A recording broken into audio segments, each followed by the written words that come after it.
Albert Einstein once said, everybody's a genius. But if you judge a fish by its ability to climb a tree, it will live its whole life believing that it is stupid.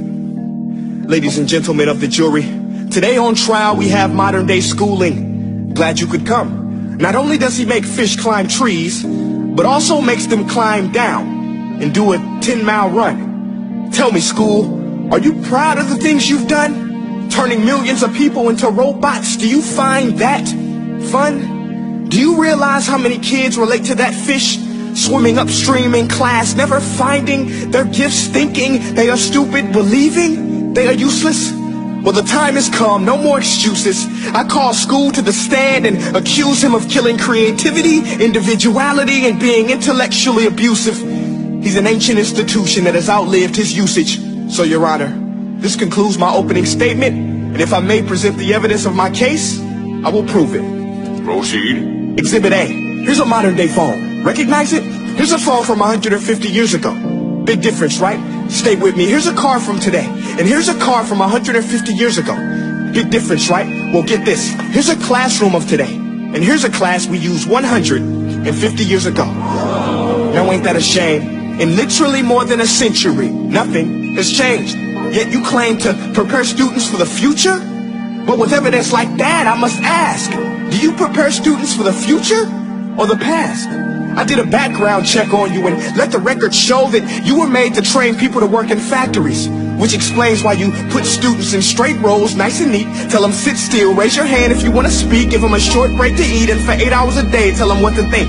Oh, and make them compete to get an A. A letter which determines product quality, hence grade A of meat.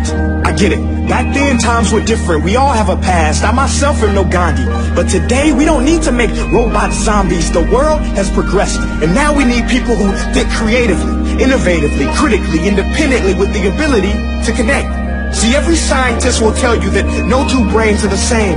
And every parent with 2 or more children will confirm that claim. So please explain why you treat students like cookie cutter frames or snapback hats, giving them this one-size-fits-all crap. Watch your language. Sorry, Your Honor, but if a doctor prescribed the exact same medicine to all of his patients, the results will be tragic. So many people will get sick, yet when it comes to school, this is exactly what happens, this educational malpractice, where one teacher stands in front of 20 kids, each one having different strengths, different needs, different gifts, different dreams, and you teach the same thing the same way? That's horrific. Ladies and gentlemen, the defendant should not be acquitted. This may be one of the worst criminal offenses ever to be committed. And let's mention the way you treat your employees. Objection. Overruled. I want to hear this. It's a shame.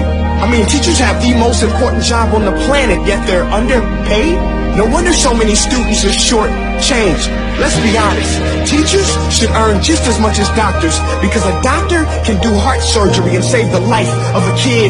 But a great teacher can reach the heart of that kid and allow him to truly live. See, teachers are heroes that often get blamed, but they're not the problem.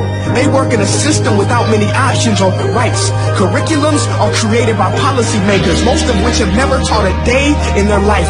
Just obsessed with standardized tests. They think bubbling in a multiple choice question will determine success. That's outlandish. In fact, these tests are too crude to be used and should be abandoned, but don't take my word for it.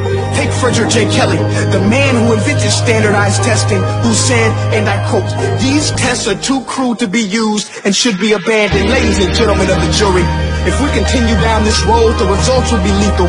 I don't have much faith in school, but I do have faith in people. And if we can customize healthcare, cars, and Facebook pages, then it is our duty to do the same for education, to upgrade it, change it, do away with school spirit, because that's useless. Unless we're working to bring the spirit out of each and every student, that should be our task. No more Common Core. Instead, let's reach the core of every heart in every class. Sure, math is important, but no more than art or dance. Let's give every gift an equal chance. I know this sounds like a dream, but countries like Finland are doing impressive things. They have shorter school days. Teachers make a decent wage. Homework is non-existent, and they focus on collaboration instead of competition. But here's the kicker, boys and girls. Their educational system outperforms every other country in the world. Other places like Singapore are succeeding rapidly. Schools like Montessori, programs like Khan Academy, there is no single solution. But let's get moving, because while students may be 20% of our population, they are 100% of our future. So let's attend to their dreams, and there's no telling what we can achieve. This is a world in which I believe, a world where fish are no longer forced to climb trees. I rest my case.